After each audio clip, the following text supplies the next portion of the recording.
Clip number 841۔ اس clip میں آپ انشاءاللہ سورہ انبیاء کا تعارف، آیت نمبر 1 کی تلاوت، ترجمہ اور تفسیر قرآن صراط الجنان سماعت فرمائیں گے۔ سورۃ الانبیاء،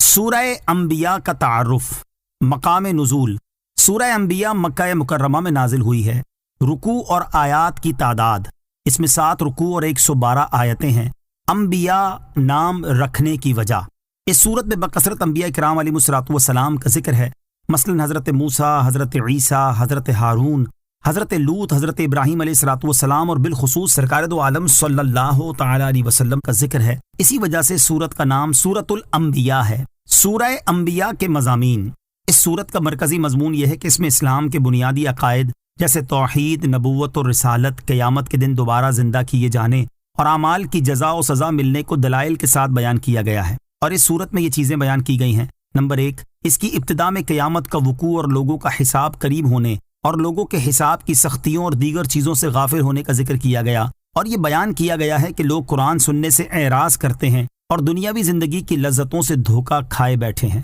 نمبر 2، مکہ کے مشرکین کی طرف سے نبی کریم علیہ الصلوۃ والسلام کی نبوت کا انکار کرنے کا سبب بیان کیا گیا کہ وہ آپ علیہ الصلوۃ والسلام کو بھی اپنی طرح کا عام بشر سمجھتے ہیں، اس لیے وہ لوگ آپ علیہ الصلوۃ والسلام پر ایمان نہیں لاتے۔ نیز ان کے اس نظریے کا رد کیا گیا کہ انبیاء کرام علیہ الصلوۃ والسلام کو کوئی وحی وغیرہ نہ اترتی تھی، بلکہ وہ صرف عام بشر تھے جو کھاتے پیتے اور بازاروں میں چلتے تھے۔ پھر انہیں بتایا گیا کہ سابقہ امتیں اپنے انبیاء اور رسولوں علیہ الصلوۃ والسلام کو جھٹلانے کی وجہ سے تباہ و برباد کر دی گئیں، تو کفار مکہ کو بھی ڈرنا چاہیے کہ کہیں ان کی طرح انہیں بھی ہلاک نہ کر دیا جائے۔ نمبر 3، کفار مکہ نے مطالبہ کیا کہ نبی کریم علیہ الصلوۃ والسلام کے سابقہ انبیاء علیہ الصلوۃ والسلام کی طرح اپنی صداقت پر دلالت کرنے والی کوئی نشانی لائیں، تو اللہ تعالیٰ نے ان کا رد کیا اور بیان فرمایا کہ ان انبیاء کرام علیہ الصلوۃ والسلام کے معجزات عارضی تھے، اور میرے حبیب علیہ الصلوۃ والسلام قرآن کی صورت میں جو معجزہ لے کر آئے ہیں یہ تا قیامت باقی رہنے والا، اور آپ علیہ الصلوۃ والسلام کے وصال کے بعد بھی آپ صلی اللہ تعالی علیہ وآلہ وسلم کی نبوت کی دلیل ہے،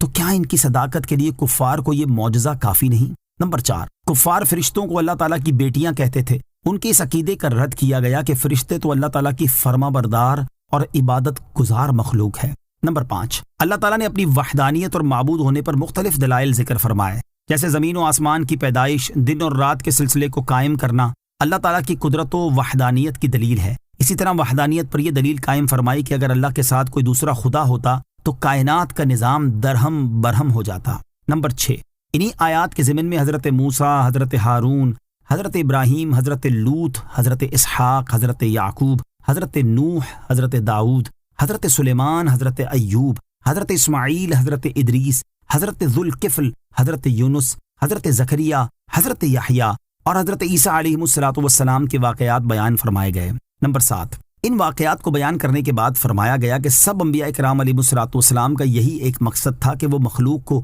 اللہ تعالیٰ کی عبادت کی دعوت دیں، ایمان لانے والوں اور نیک اعمال کرنے والوں کو اچھی جزا کی بشارت سنا کر مطمئن کریں، اور یہ بیان کر دیں کہ دنیا میں عذاب یافتہ امتیں آخرت میں اللہ تعالیٰ کی طرف ضرور لوٹیں گی اور جہنم کے عذاب میں مبتلا ہوں گی۔ نمبر 8، قیامت قائم ہونے کی ایک علامت بیان کی گئی کہ وہ دیوار ٹوٹ جائے گی جس نے یاجوج اور ماجوج کو روک کر رکھا ہوا ہے۔ نمبر 9، قیامت کے دن کی ہولناکیوں اور وہ شدید عذاب بیان کیا گیا جس کا سامنا کفار کریں گے، اور یہ ذکر کیا گیا کہ کفار اور ان کے باطل معبود جہنم کا ایندھن بنیں گے۔ اس زمین کو دوسری زمین سے بدل دیا جائے گا، آسمانوں کو لپیٹ دیا جائے گا، نیک لوگ ابدی نعمتوں سے اپنا حصہ پائیں گے اور جنت میں اپنی اپنی زمین کے وارث ہوں گے۔ نمبر 10، اس صورت کے آخر میں بیان کیا گیا کہ سید المرسلین صلی اللہ تعالی علیہ وسلم سب جہانوں کے لیے رحمت بن کر آئے ہیں، اور ان کی طرف یہ وحی کی گئی ہے کہ معبود صرف اللہ تعالیٰ ہے اور اس کا کوئی شریک نہیں۔ وہ اللہ تعالیٰ کے احکام بجا لائیں اور لوگوں کو قریب آنے والے عذاب اور حتمی طور پر واقع ہونے والی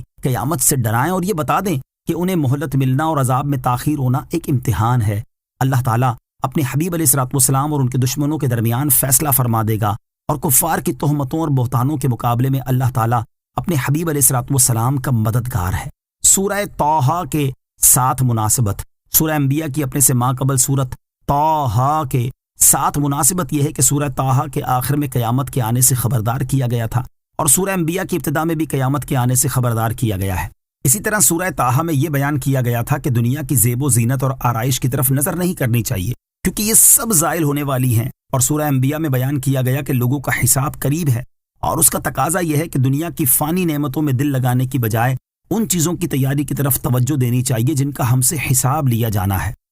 بسم اللہ الرحمن الرحیم۔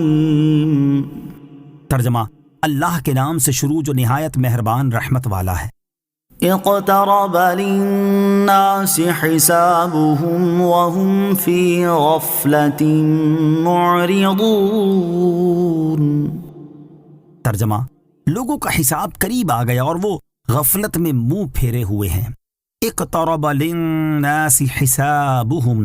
لوگوں کا حساب قریب آ گیا۔ اس آیت کے شان نزول کے بارے میں ایک قول یہ ہے کہ یہ آیت ان لوگوں کے بارے میں نازل ہوئی جو مرنے کے بعد زندہ کیے جانے کو نہیں مانتے تھے۔ دوسرا قول یہ ہے کہ اس آیت میں اگرچہ اس وقت کفار قریش کی طرف اشارہ کیا گیا ہے لیکن لفظ الناس میں عموم ہے اور اس سے تمام لوگ مراد ہیں۔ نیز یہاں قیامت کے دن کو گزرے ہوئے زمانے کے اعتبار سے قریب فرمایا گیا کیونکہ جتنے دن گزرتے جاتے ہیں آنے والا دن قریب ہوتا جاتا ہے۔ اس آیت کا خلاصہ یہ ہے کہ لوگوں نے دنیا میں جو بھی عمل کیے ہیں اور ان کے بدنوں، ان کے جسموں، ان کے کھانے پینے کی چیزوں اور ان کے ملبوسات میں اور ان کی دیگر ضروریات پوری کرنے کے لیے اللہ تعالیٰ نے انہیں جو بھی نعمتیں عطا کی ہیں ان کے حساب کا وقت روز قیامت قریب آ گیا ہے، اور اس وقت ان سے پوچھا جائے گا کہ ان نعمتوں کے بدلے میں انہوں نے کیا عمل کیے۔ آیا انہوں نے اللہ تعالیٰ کی اطاعت کی اور اس کے دیے ہوئے حکم پر عمل کیا، اور جس چیز سے اس نے منع کیا اس سے رک گئے، یا انہوں نے اللہ تعالیٰ کے حکم کی مخالفت کی۔ اس سنگین صورتحال کے باوجود لوگوں کی غفلت کا حال یہ ہے کہ وہ اپنا محاسبہ کیے جانے سے اور قیامت کے دن پیش آنے والی عظیم مصیبتوں اور شدید ہولناکیوں سے بے فکر ہیں